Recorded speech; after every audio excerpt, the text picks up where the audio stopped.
Hey everyone, we're going to play Take Me Home Country Roads together.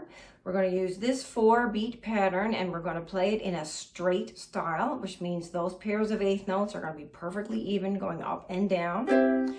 And when we start to play, you're going to play 2 down strums of C and then the words are going to come in. And those down strums, of course, are part of the pattern. So I'm going to count us in.